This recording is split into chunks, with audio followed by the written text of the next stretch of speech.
This is my first lead dev, so I'm so excited.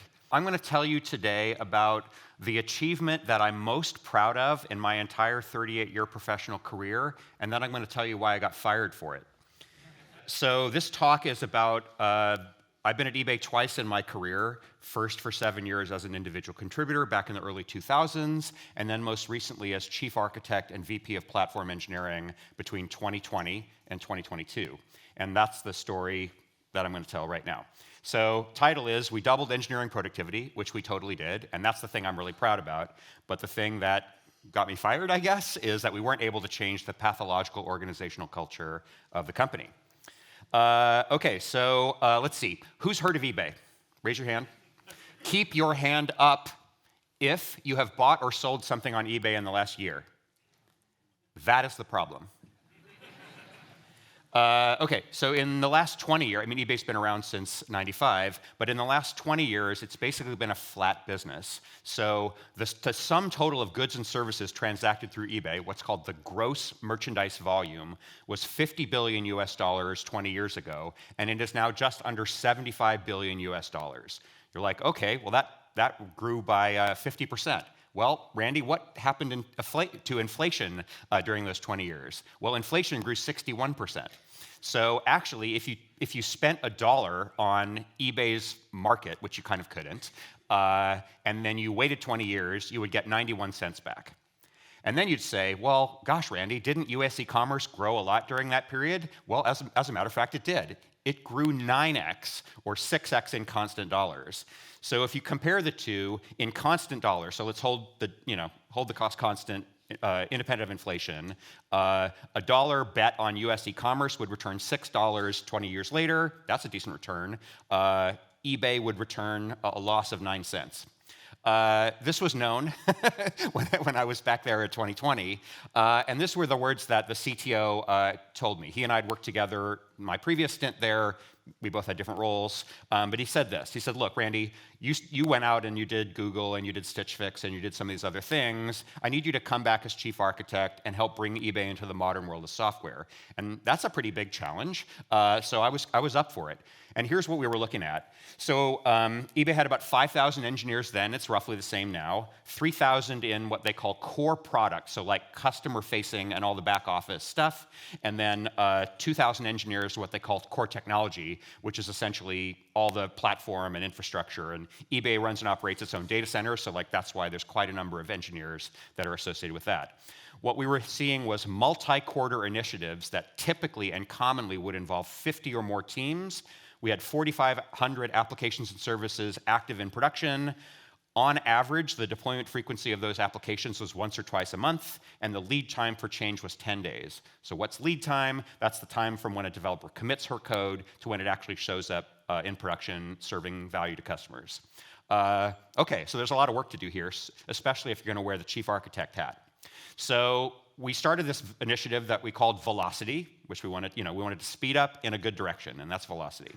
I'll tell you the end story first, and then I'll fill in how we got here. So the end result is that we were able to double engineering productivity at the company. So what does doubling engineering productivity mean? You can think of it as the features and bug fixes per unit time. So a team, before we worked with them, would be able to produce N features and bug fixes per week or per month, and after we worked with them, they were able to produce 2N. That feels pretty good.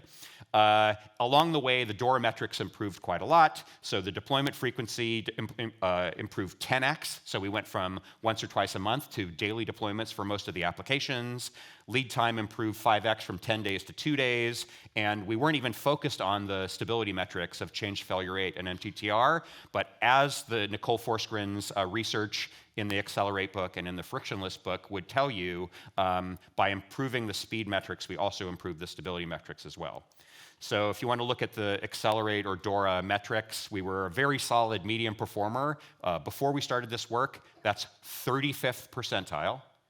35th percentile, and we were able to move the company over a number of years to 75th percentile as high performers. So again, I'm very proud about this, and it wasn't me, it was an entire team, and we worked with all the teams at eBay successively over time, and I feel really, really proud about what we did. How did we do it? Thank you for asking. I did not have any novel ideas at all.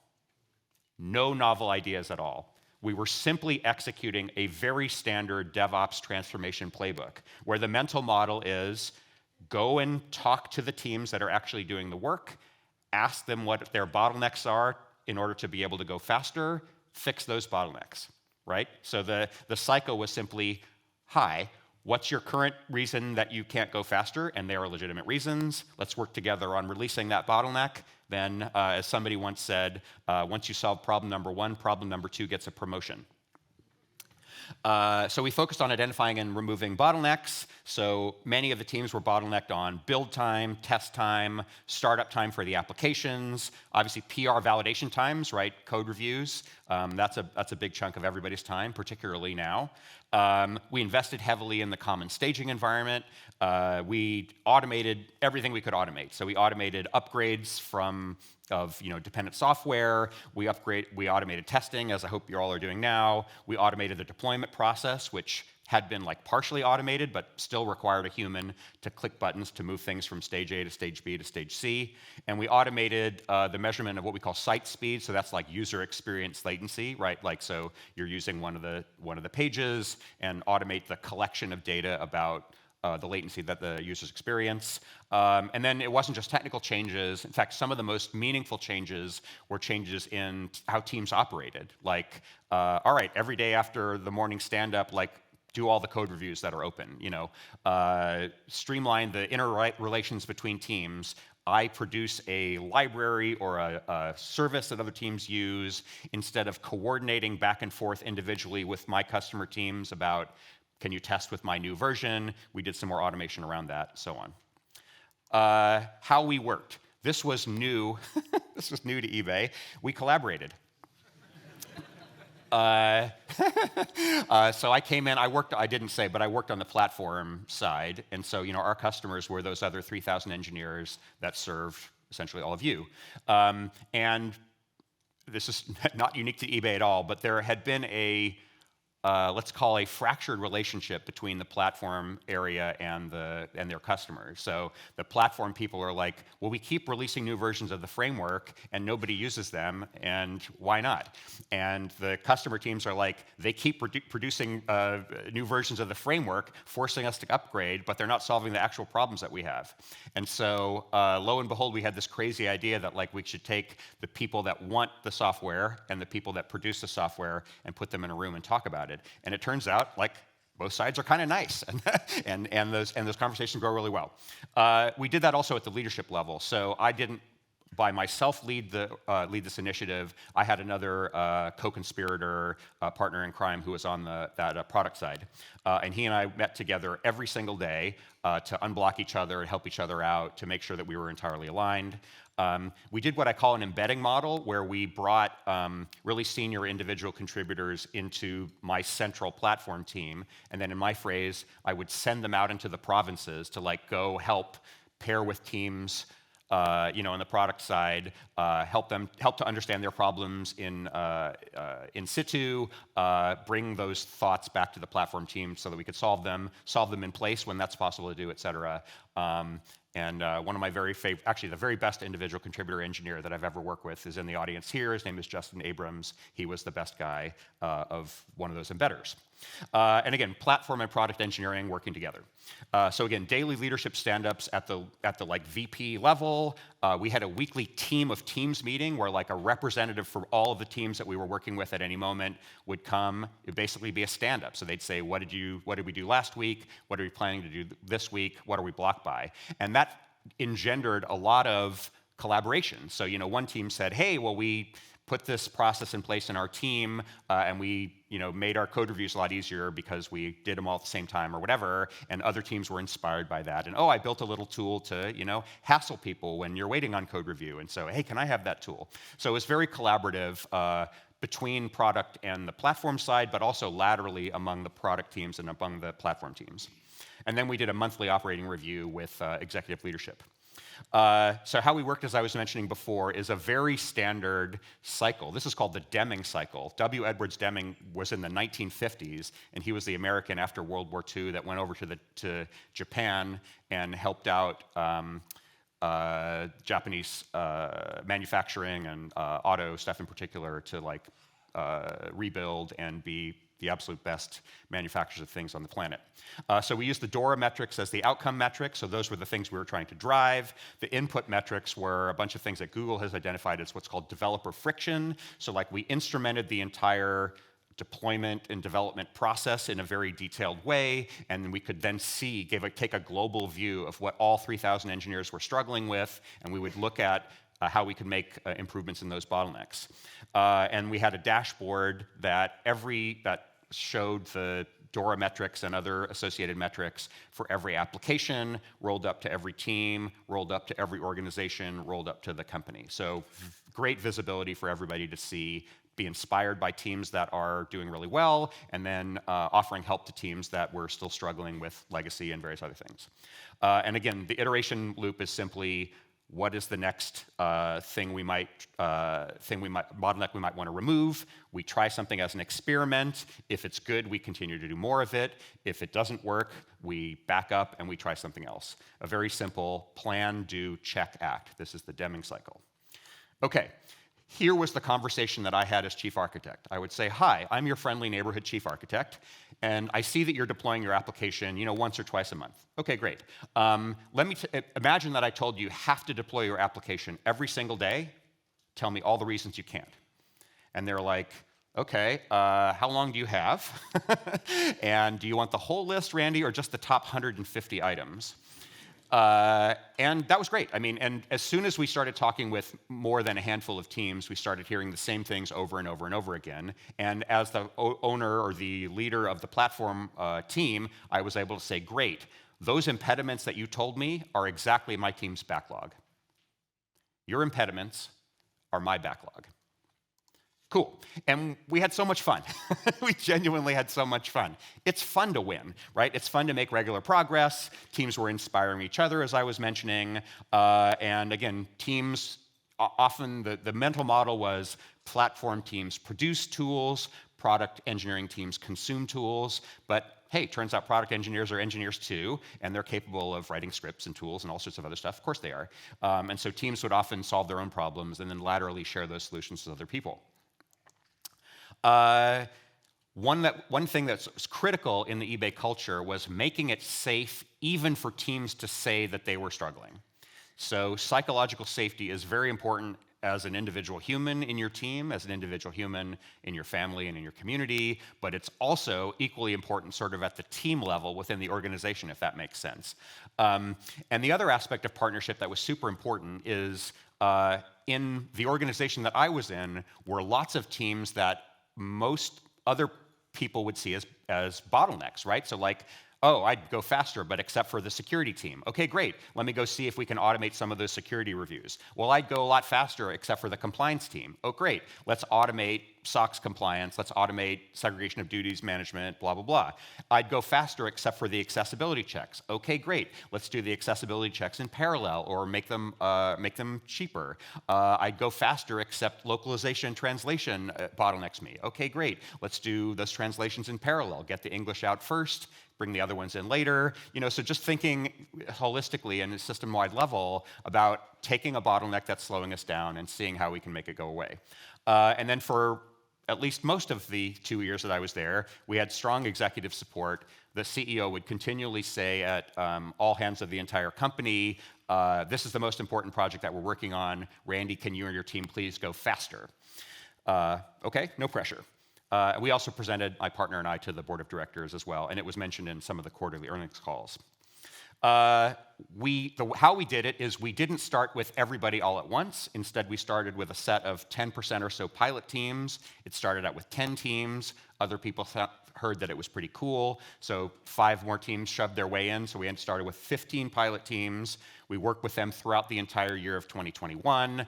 We felt like we had a playbook that was working really well. We'd automated a bunch of things that helped everybody immediately, and then we started adding quarterly cohorts. So we went to 25% of teams after whatever Q1 and Q2 of 2022. We kind of had quarterly cohorts from then on, and now, as of at least a year, maybe even 2 ago, every team had been touched.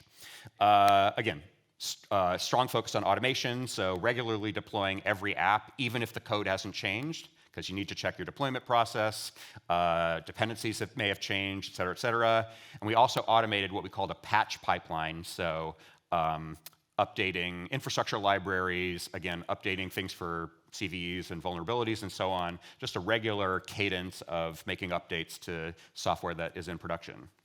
And then, since I can't have a talk in 2026 without talking about AI, this was after I was there, but they did a ton of AI. So like, again, looking end-to-end at the software development process, looking at bottlenecks, and seeing how we can use AI to help remove those. So obvious things are, code generation and test generation. That's obvious. Legacy code migrations. That's also pretty obvious. But also, summarizing PRs. What was the point of this thing?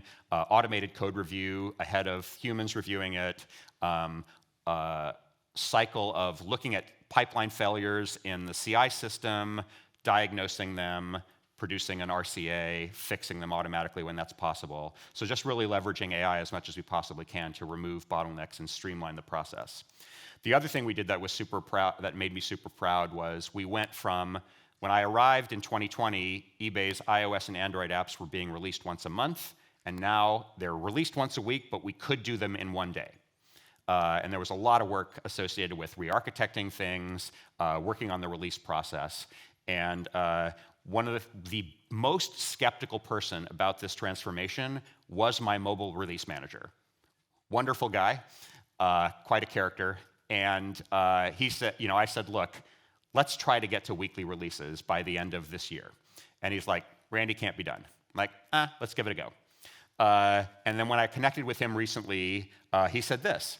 Because we were able to make it go. He said, Randy, you were kind enough to help me adapt and see the light through air cover and rational small tests of the process. So a thing that he told me was impossible to do in a year, we actually successfully did within 7 months. And it was the team that did it, not me forcing. So we went from monthly releases, we tried a bunch of bi-weekly releases, like, wow, half the number of changes, half the number of problems. Like, this is great. They tried one weekly release, like 6 months or 7 months into it, and they were like, this is awesome. Like, again, so many fewer changes, so many fewer iterations back and forth with the teams, and since that time, it's been weekly all the way along. And then the other thing that really warms my heart is I keep hearing from my former team there that they're constantly asking themselves, what would Randy do? So, leaving a legacy is kind of a thing that you like to do as a parent and as an older person. So, yay. All right, so we're all done. Thank you very much. Goodbye. Uh-oh. Uh-oh. We still didn't change any of this. Okay, well, so what did we even do it for? Or more precisely, why in the world does this, we doubled engineering productivity, right? Like, that's amazing. 3,000 people. And why didn't we save the company? Okay, 3 reasons. First is strategy and planning. Second is execution and delivery. And third is a pathological organizational culture at the company. So starting with strategy and planning, eBay suffers a very common thing, which is called innovator's dilemma. So Clay Christensen posited this in maybe the 1980s, actually, talking about new disruptor, somebody who initially disrupts a space, and takes it over, has an excellent business model, and they're making tons of money. And what happens is they get comfortable with that, and it is very difficult, both psychologically and also, frankly, financially, to see the next disruption, and even if you see it, to take advantage of it, right? So Kodak invented digital cameras, and digital cameras put them out of business, right? Blockbuster was the first company to do streaming over the internet, but Netflix put them out of business, right? So innovator's dilemma. eBay has this in spades. By the way, if you want to disrupt eBay, don't try to be the eBay of the world. Try to be the eBay in the UK of, for example, used clothing, which I think exists as a vintage, or vinted, right? There you go. Or you could be a musical instrument reseller in the United States. That one's called Reverb. You could be an electronics reseller in the United States. That one's called StockX. So that's the way you disrupt eBay, in case you're wondering. The other aspect is what I call learned helplessness. So again, 15 or 20 years of an entirely flat business. And so what is the adaptive response of humans within within a flat organization, the actually correct adaptive response when you're in that environment is to be very risk averse. See why that's true, right? That's not because people are like evil, it's actually adaptive. And the other thing, and they had what's the way to say this? Highly risk averse, and they had lots of evidence for the aversion. When I was there the first time, and this is still true, frankly, eBay has a very fractured relationship with its seller community. Anybody here who's sold on eBay will know exactly what I'm talking about. They always seem to be at odds in this way that seems like it doesn't have to be, but it is factually. And so every time we did a user-facing change, it felt like the sellers would revolt. And the phrase I used to use in my head was like, it's the seller straitjacket. Like, it makes it impossible for us to move forward. So one quick anecdote from when I was there the first time, I worked on the search engine. And every time we made improvements to the search engine, we would disrupt somebody's business model. So simple things like we would do spelling corrections, right? That's this very standard search stuff. So someone types in I-F-O-N-E, we respell that to I-P-H-O-N-E. But by doing that, we disrupted somebody's arbitrage model because somebody already had the model of searching for misspelled iPhones, buying them for cheap, changing the spelling, and selling them again and making money on the float there. And literally every time we made a change to the search engine was like that. We improved the relevance and the ranking function. Like, I spent a ton of time doing machine learning in that area 20 years ago, and we would piss off sellers. Every time we made an improvement, they were mad because they used to be able to find things that now the system could find automatically. Centralized waterfall planning. So 20 years ago, and also today, eBay will do a multi-month entire company, what are we going to do for the next year?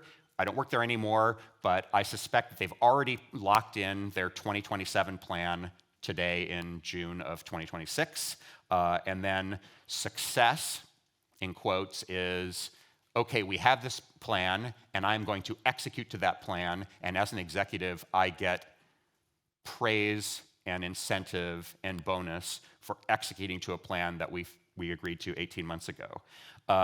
One of the other aspects of the centralized waterfall planning is small changes are very difficult to get funded in this really weird way. So let me explain. Work can only happen if it's approved by the executive team. Work can only get in front of the executive team if it's big enough to get in front of the executive team. So smaller projects can only survive in this ecosystem by tacking themselves on as a rider to one of the other things. Like, you can think of a remora on a shark, or I don't know, some gnat that attaches itself to the bottom of an elephant or something like that, right? That's the way that you get smaller projects. And when I say smaller projects, I mean not hundreds of people. So that's a challenge. The other thing is execution and delivery. So part and parcel of the massive top-down planning is massive coordinated releases. So cycle time, meaning time from start to finish, was often measured in quarters and often years. Commonly would involve 50 or more teams. A thing that was touted internally as a success was the 3-year times 2,000 people eBay managed payments. It cost $1.5 billion in personnel costs and gave sellers a worse experience than they had with PayPal.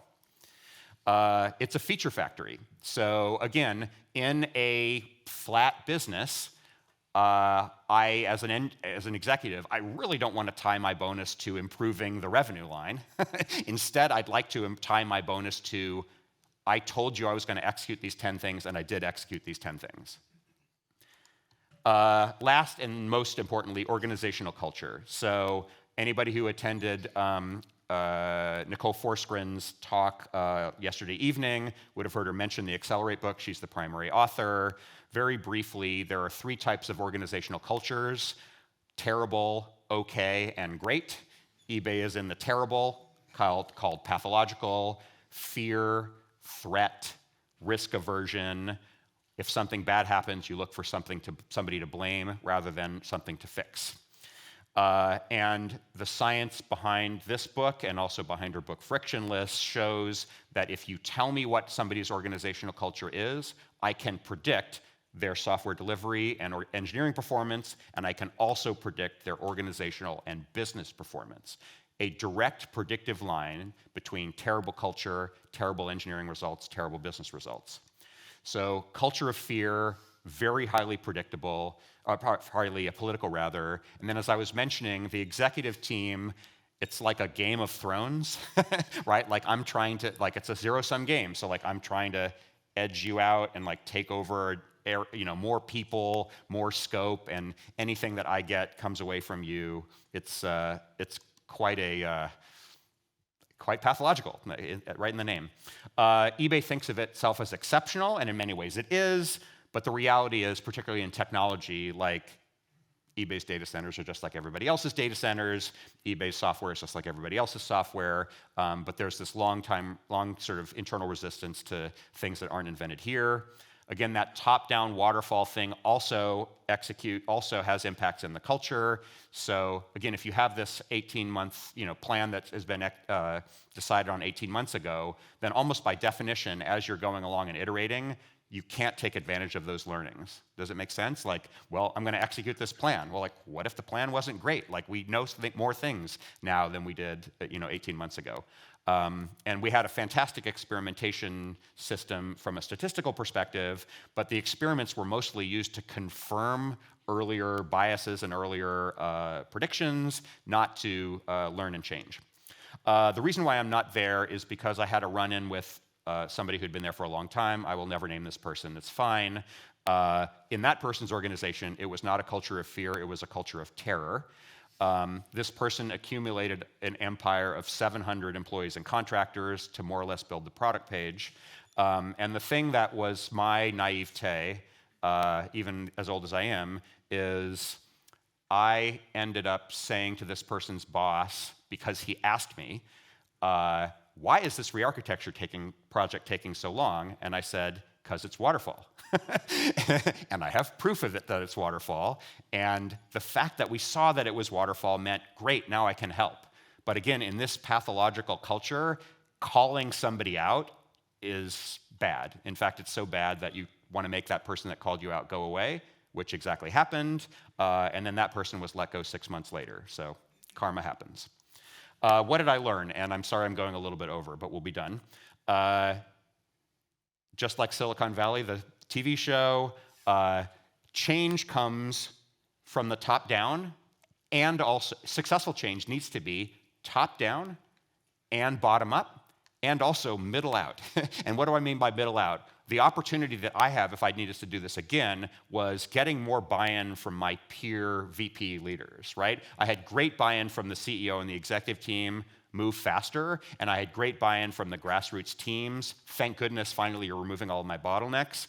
But the fear and pathological executive culture was something I should have, in retrospect, learned more about and done more with that. Just like the internet, route around resistance instead of going right into it. Again, that's not usually what I do, but that's fine. See the whole board. So that is systems thinking, really understand end-to-end what the problems are. If you focus in some micro area, you might make a micro improvement, but if you see the whole board, you can make a systemic improvement. And then finally, it's kind of hard to transform a 5,000 person organization, which is why I currently work at one that has 100 people. Thank you very much.